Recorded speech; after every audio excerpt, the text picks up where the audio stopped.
Hello guys ఈ video scholarship గురించి చేయడం జరిగిందండి. అది కూడా అందిస్తుంది ఒక ప్రైవేట్ కంపెనీ అనమాట. ఆ కంపెనీ నేమ్ వచ్చి డాక్టర్ రెడ్డీస్ అనమాట. సో ఈ డాక్టర్ రెడ్డీస్ ఫౌండేషన్ ద్వారా సాక్షాత్ స్కాలర్షిప్ అనే నేమ్తో ఈ యొక్క స్కాలర్షిప్ అనేది ప్రొవైడ్ చేయడం జరుగుతుందండి. సో ఈ యొక్క స్కాలర్షిప్కి సెలెక్ట్ అయిన క్యాండిడేట్స్కి చాలా మంచి బెనిఫిట్స్ ఉన్నాయి. అదేవిధంగా వాళ్ళ కెరీర్ గైడ్ కూడా చేయడం జరుగుతుంది అనమాట.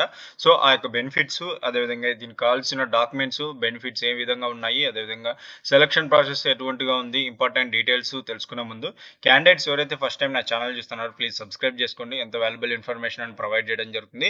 సో అదేవిధంగా ఇక్కడ చూడొచ్చు చాలా మంది స్టూడెంట్స్ కానీ సబ్స్క్రైబర్స్ కానీ నా వీడియోస్ చూసి సబ్స్క్రైబ్ చేసుకొని ఆ వీడియోస్ వాచ్ చేసి ఇంపార్టెంట్ డీటెయిల్స్ గ్యాదర్ చేసుకుని వాళ్ళు స్కాలర్షిప్కి అప్లై చేసుకొని సెలెక్ట్ అవ్వడం జరిగిందన్నమాట. వాళ్ళ నేమ్స్ కూడా ఇలా కామెంట్లో టెస్ట్ చేయడం జరిగింది. సో నేను మన ఛానల్లో కూడా పోస్ట్ చేస్తాను, మీరు కమ్యూనిటీ సెషన్లో వెళ్ళి చూడొచ్చు అనమాట. సో ఇలా ఎంతో మంది స్టూడెంట్స్ అనేది స్కాలర్షిప్స్కి అప్లై చేసుకొని సెలెక్ట్ అయ్యి టెస్ట్ చేయడం జరుగుతుంది అనమాట. సో మీరు కూడా అప్లై చేసుకోండి. చాలా మంది ఒకవేళ ఫ్యూచర్లో మీరు కూడా సెలెక్ట్ అయితే కనుక డెఫినెట్లీ కామెంట్లో టెస్ట్ చేయండి, నేను కూడా పోస్ట్ చేస్తాను. ఇక ఈ వీడియోలో ఇంకొక చిన్న రిక్వెస్ట్ అండి, చాలా మంది సబ్స్క్రైబర్స్ కానీ వ్యూవర్స్ కానీ జస్ట్ వీడియో వాచ్ చేసి వెళ్ళిపోతున్నారు, జస్ట్ ఒక క్లిక్ లైక్ చేయకోకుండా. సో లైక్ చేయండి, మీరు లైక్ చేయడం ద్వారా ఎంతో వీడియోకి హెల్ప్ఫుల్గా ఉంటుంది. అదేవిధంగా నాకు కూడా ఒక ఎంకరేజ్మెంట్ లాగా ఉంటుంది. మన యూట్యూబ్ ఛానల్లో మన వీడియో అనేది ముందుకెళ్తుంది, మరి కొంతమంది స్టూడెంట్స్కి తెలియజేయడం జరుగుతుంది అనమాట. సో ఇంకోటి ఈ వీడియో స్ట్రక్చర్ వచ్చేసి లాస్ట్లో ఎవరు సెలెక్ట్ అయ్యారు ఈ స్కాలర్షిప్స్కి, అదేవిధంగా లాస్ట్ ఇయర్ 2023-24కి సంబంధించి రిజల్ట్ అనేది చూపించడం జరుగుతుంది. మన ఆంధ్ర నుంచి మన తెలంగాణ నుంచి ఎవరెవరు ఉన్నారో మీరు చూడొచ్చు. మీరు కూడా డైరెక్ట్గా చూసే విధంగా నేను చెప్తాను అనమాట. సో లింక్స్ కూడా ఇస్తాను. సో ఇక డీటెయిల్స్లోకి వెళ్దామండి. డాక్టర్ రెడ్డిస్ ఫౌండేషన్ సాక్షాత్ స్కాలర్షిప్ 2024. ఇంకో విషయం ఏంటంటే మనం ఎవ్రీ సాటర్డే 6 PM లైవ్ వస్తామన్నమాట. ఏదైనా ఇన్ఫర్మేషన్ ఉంటే కనుక మీరు కామెంట్లో టెస్ట్ చేయండి, అక్కడ వచ్చి మీరు చార్జ్ చేయొచ్చు అనమాట. ఓకేనా. So every Saturday 6 PM live ఉంటుంది. సో ఇక ఎలిజిబిలిటీ అండి, డీటెయిల్స్ లాస్ట్ డేట్ కనుక చూసుకుంటే 30th October 2024 అప్లికేషన్ అనేది క్లోజ్ అవ్వడం జరుగుతుందంట. ఈ యొక్క స్కాలర్షిప్ ముఖ్యంగా ఎవరైతే ఫీమేల్ స్టూడెంట్స్ ఉంటారో వాళ్ళు మాత్రమే ఎలిజిబుల్ అవుతారండి. ప్రెసెంట్ వాళ్ళు కూడా ఇండియన్ సిటిజన్ అయి ఉండాలి. సో వాళ్ళు రీసెంట్గా వాళ్ళు 12th క్లాస్ కంప్లీట్ చేసి ఉండాలి. అది కూడా రికగ్నైజ్డ్ బోర్డ్ అంటే గుర్తింపు చెందిన గవర్నమెంట్ గుర్తింపు చెందిన బోర్డులో వాళ్ళు 12th క్లాస్ కంప్లీట్ చేసి ఉండాలి. అదేవిధంగా స్ట్రాంగ్ అకాడమిక్ రికార్డ్ అనేది ఉండాలన్నమాట ప్రీవియస్లో. సో అదేవిధంగా ఏ స్టూడెంట్ ఎలిజిబుల్ అవుతారంటే స్టూడెంట్ ఎవరైతే సైన్స్ మీద ఇంట్రెస్ట్ ఉండి ఆ ఫీల్డ్లో వెళ్ళి ప్రజెంట్ చదువుతున్న స్టూడెంట్స్, అడ్మిషన్ తీసుకున్న స్టూడెంట్స్ ఫస్ట్ ఇయర్లో వాళ్ళు ఎలిజిబుల్ అవుతారు అనమాట.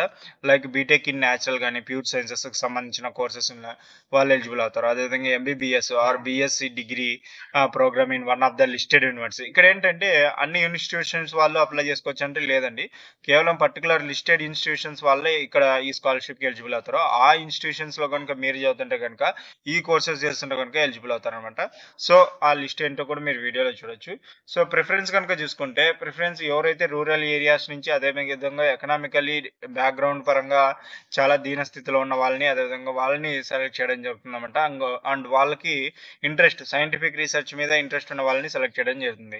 ఇక బెనిఫిట్స్ అండి, బెనిఫిట్స్ కనుక చూసుకుంటే సెలెక్ట్ అయిన క్యాండిడేట్స్కి every year almost every year మీకు 80,000 రూపీస్ అనేది ప్రొవైడ్ చేయడం జరుగుతుంది అనమాట.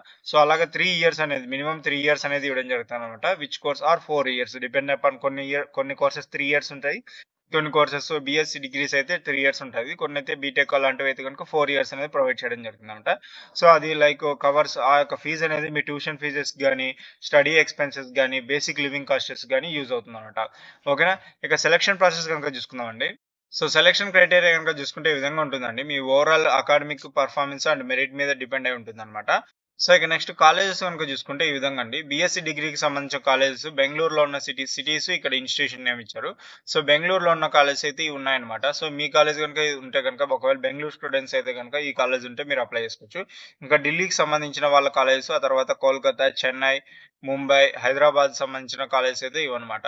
సో ఒకవేళ మీరు ఈ కాలేజ్లో చదువుతుంటే ఎలిజిబుల్ అండి. అదేవిధంగా Indian institution IISER of the following సిటీస్లో ఉన్న వాళ్ళు దీనికి ఈ కాలేజ్లో చదువుతుంటే ఎలిజిబుల్ అవుతారు. అండ్ నెక్స్ట్ ఎంబీబీఎస్ డిగ్రీ అండి, ఎంబీబీఎస్ డిగ్రీస్ ఈ కాలేజ్లో చదువుతుంటే వాళ్ళు ఎలిజిబుల్ అవుతారు అనమాట. సో మనకైతే ఇక్కడ మన స్టేట్స్కి సంబంధించిన డిస్ట్రిక్ట్స్ కానీ కాలేజెస్ లేవు. సో ఒకవేళ ఉంటే కనుక అప్లై చేసుకోండి. ఇక BTech degree students can apply in Indian IIT in the following cities. So IIT college ఈ ఫాలోయింగ్ సిటీస్లో ఉంటే వాళ్ళు ఎలిజిబుల్ అవుతారు. లైక్ తెలంగాణ, హైదరాబాద్‌లో ఉన్న స్టూడెంట్స్ ఐఐటీలో ఉంటే గనుక వాళ్ళు ఎలిజిబుల్ అవుతారు. ఇంకా అదే విధంగా నెక్స్ట్ ఇక్కడ ఈ ఏరియాస్‌లో ఐఐటీస్ కాలేజెస్ ఉంటాయి కదా! సో, వాళ్ళు ఉంటే గనుక ఎలిజిబుల్ అవుతారనమాట. సో, ఒకవేళ మీరు ఎలిజిబుల్ కాకోకుంటే వాళ్ళు ఉంటారు కదా! మీకు చదువుకున్న వాళ్ళు గాని, రిలేటివ్స్ గాని, ఫ్రెండ్స్ గాని ఎవరైనా ఉంటే వాళ్ళకి ఇన్ఫర్మేషన్ షేర్ చేయండి. సో, మంచి స్కాలర్‌షిప్ అమౌంట్ అన్నమాట. సో, ఇక్కడ చూడండి ఇంకోటి టర్మ్స్ అండ్ కండిషన్స్ ఉన్నాయండి. So, scholarship distribution will be contingent upon the application submitting a fee receipt, evidence partial payment of tuition. అంటే స్కాలర్‌షిప్ అనేది మీకు డిస్ట్రిబ్యూట్ చేయడం విధంగా ఎలాగుంటదంటే మీరు ఫీజ్ రిసిప్ట్ అనేది అప్‌లోడ్ చేసిన తర్వాత మీకు దాన్ని బట్టి మీకు స్కాలర్‌షిప్ అనేది డిస్ట్రిబ్యూట్ చేయడం జరుగుతుందన్నమాట. So, DRF reserves the right to reject or disqualify any applicant at its sole discretion. అంటే డాక్టర్ రెడ్డి ఫౌండేషన్ వాళ్ళకి రైట్స్ ఉన్నాయన్నమాట. ఒకవేళ వాళ్ళు రిజెక్ట్ చేయొచ్చు, మీకు డిస్‌క్వాలిఫై చేయొచ్చు. ఆ యొక్క లాస్, రూల్స్ అని వాళ్ళకున్నాయి. అది కూడా వాళ్ళు ఊరికే రిజెక్ట్ చేయరు. సో, మీరేదైనా డిస్‌క్వాలిఫై చేసే థింగ్స్ ఏమైనా చేసుంటే గనుక వాటిని అవగాహనలో పెట్టుకొని రిజెక్ట్ చేయడం జరుగుతుందన్నమాట. ఇక scholarship recipients must maintain regular attendance అండి. అంటే 75% అటెండెన్స్ అబోవ్ ఉండాలి. అదేవిధంగా మంచి పర్ఫార్మెన్స్, ఎటువంటి బ్యాక్‌లాగ్స్ లేకోకుండా, అదేవిధంగా గుడ్ అకాడమిక్ మెరిట్‌తో పాటు గుడ్ ప్రొఫెషనల్‌గా అంటే ఎటువంటి సాటిస్ఫికేషన్ ఉండాలన్నమాట. ఓకేనా. అదేవిధంగా DRF doctor Reddy foundation reserves the right to use photographs and profiles of the scholarship applicants future publication. అంటే ఏంటంటే నేను చూపిస్తాను లాస్ట్‌లో. ఏంటంటే సెలెక్ట్ అయిన క్యాండిడేట్స్‌ని ఈ DRF డాక్టర్ రెడ్డిస్ ఫౌండేషన్ వాళ్ళ యొక్క వెబ్‌సైట్‌లో పోస్ట్ చేసుకోవడానికి వాళ్ళకి ఫోటోస్‌ని యూజ్ చేస్తారంట. ఆ రైట్స్ అనేది వాళ్ళకున్నాయి. ఎందుకంటే వీళ్ళు సెలెక్ట్ అయ్యారు మా స్కాలర్‌షిప్స్‌కి అని చూపించుకోవడానికి వాళ్ళనేది వాళ్ళ ఫోటోస్ మీ ఫోటోస్ సెలెక్ట్ అయిన క్యాండిడేట్ ఫోటోస్ అనేది పెడతారనమాట. సో, నేను లాస్ట్‌లో చూపిస్తాను. ఓకేనా. ఏంటంటే సెలెక్ట్ అయిన వాళ్ళకి ఈ విధంగా పెడతారనమాట. ఎవరెవరు సెలెక్ట్ అయ్యారో అనేది. ఓకే. వాళ్ళు కూడా కొంతమంది స్టూడెంట్స్ ఎవరైతే ఫేక్ అని అనుకుంటుంటారో వాళ్ళకి కూడా ఒక నమ్మకంగా, ఒక అవగాహనగా ఉంటుందండి. ఇక స్కాలర్‌షిప్స్ అదేవిధంగా DRF reserves the right to independently verify claims made by applicants beneficiary regarding their financial background. అంటే ఈ యొక్క డాక్టర్ రెడ్డిస్ ఫౌండేషన్ ఫ్యామిలీ బ్యాక్‌గ్రౌండ్‌ని, ఫైనాన్షియల్ బ్యాక్‌గ్రౌండ్‌ని వాళ్ళని ఐడెంటిఫై చేసే రైట్స్ ఉన్నాయన్నమాట. The scholarship is benevolent program offered by DRF and does not consist a legal entitlement of any applicant, including those from economically weaker section. So, economical weaker section ఉన్న వాళ్ళు ఒకవేళ దీనికి రైట్స్‌కి తగ్గట్టు కట్టుబడి ఉండాలన్నమాట. ఇంకా కాంటాక్ట్ డీటెయిల్స్ అండి. ఇన్ కేస్ మీకు ఏదైనా క్వారీస్ గనుక ఏదైనా డీటెయిల్‌గా తెలియాలంటే ఇక్కడ మెయిల్ ఐడీ ఇచ్చారు. అదేవిధంగా ల్యాండ్‌లైన్ నంబర్ ఇచ్చారు. ఫోన్ నంబర్ ఇచ్చారు. సో, మీరు వాటికి కాంటాక్ట్ అవ్వచ్చన్నమాట. సో, ఇక నెక్స్ట్ మనము డాక్యుమెంట్స్‌లోకి వెళ్దామండి. మ్యాండేటరీ డాక్యుమెంట్స్ అండి. క్లాస్ 12థ్ మార్క్ షీట్‌కి సంబంధించి మ్యాండేటరీ అంటే ఖచ్చితంగా ఈ డాక్యుమెంట్స్ అనేది అప్‌లోడ్ చేయాలా. క్లాస్ 12థ్ మార్క్ షీట్ అనేది అప్‌లోడ్ చేయాల్సి ఉంటుంది. క్లాస్ 10థ్ certificate or equivalent qualifying exam certificate అనేది అప్‌లోడ్ చేయాల్సి ఉంటుంది. ఇన్‌కమ్ సర్టిఫికేట్ అప్‌లోడ్ చేయాల్సి ఉంటుంది. అది కూడా ఇన్‌కమ్ సర్టిఫికేట్ అనేది మీకు మీ యొక్క family income, household earn చేసే household less than 5 lakhs కంటే తక్కువ ఉండాలి. డిజేబిలిటీ సర్టిఫికేట్ అండి. ఒకవేళ మీ స్టూడెంట్ ఎవరికైనా డిజేబిలిటీ సర్టిఫికేట్ ఉంటే అప్‌లోడ్ చేయండి. లేకోకుంటే నో నీడ్ అనమాట. ఉంటే ఖచ్చితంగా అప్‌లోడ్ చేయండి. ఒకవేళ మీరు డిజేబిలిటీ కలిగి ఉండి సర్టిఫికేట్ కనుక లేకోకుండా వెంటనే అప్లై చేసుకోండి. ఎందుకంటే మనకి ఈ స్కాలర్‌షిప్‌కి ఎక్కువ ప్లస్ పాయింట్ అనమాట. ఇటువంటి సర్టిఫికేట్స్ ఉంటే గనుక వెంటనే రావడం జరుగుతుంది. ఒకవేళ డిజేబిలిటీ స్టూడెంట్స్ అయితే. ఇంకా ఆప్షనల్ డాక్యుమెంట్స్ అనమాట. సో, ఇవి కూడా ఉంటే అప్‌లోడ్ చేయండి. క్లాస్ 12థ్ సర్టిఫికేట్ అంట, క్లాస్ 10థ్ మార్క్ షీట్ ఉంటే ఏ డాక్యుమెంట్ ఉన్నా జాగ్రత్తగా నీట్‌గా స్కాన్ చేసి ఆ డాక్యుమెంట్స్ అనేది అప్‌లోడ్ చేయండి. ఓకేనా. ఎటువంటి బ్లర్ గాని, ఎటువంటి మిస్టేక్ అన్‌ఈవెన్‌గా కనపడకుండా అలా కాకోకుండా డీటెయిల్‌గా కనపడేటట్లు క్లారిటీగా అప్‌లోడ్ చేయండి. ఓకేనా. ఇవి డాక్యుమెంట్స్ అండి. ఇక్కడ సెలక్షన్ ప్రాసెస్ ఎవరు సెలెక్ట్ అయ్యారని చూపిస్తాను. సో, ఇది అఫీషియల్ వెబ్‌సైట్ అన్నమాట. సాక్షాత్ స్కాలర్‌షిప్ ప్రోగ్రామ్ యొక్క అఫీషియల్ వెబ్‌సైట్ అండి. సో, ఇక్కడ చూడండి మనకి ఎవరు స్కాలర్స్ సెలెక్ట్ అయిన వాళ్ళు ఈ విధంగా బీఎస్సీ డిగ్రీ కదా! ఇది 2023, 24కి సంబంధించింది. సో, అదేవిధంగా లాస్ట్ ఇయర్స్ కూడా మీరు చూసుకోవచ్చండి. ఫస్ట్ వన్ 2023, 24 అదేవిధంగా నెక్స్ట్ 2022 ఇక్కడ చూడొచ్చు.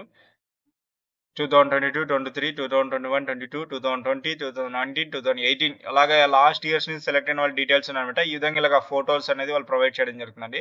సో, ఇక్కడ చూడండి ఈ విధంగా బీఎస్సీలో సెలెక్ట్ అయిన స్టూడెంట్స్‌ని లాస్ట్ ఇయర్‌ని ఈ విధంగా వాళ్ళ డీటెయిల్స్ అదేవిధంగా బీటెక్‌లో సెలెక్ట్ అయిన వాళ్ళ డీటెయిల్స్ అనేది ఈ విధంగా ఇవ్వడం జరుగుతుంది. ఇందులో మన తెలంగాణ, ఆంధ్ర నుంచి కూడా ఉన్నారనమాట.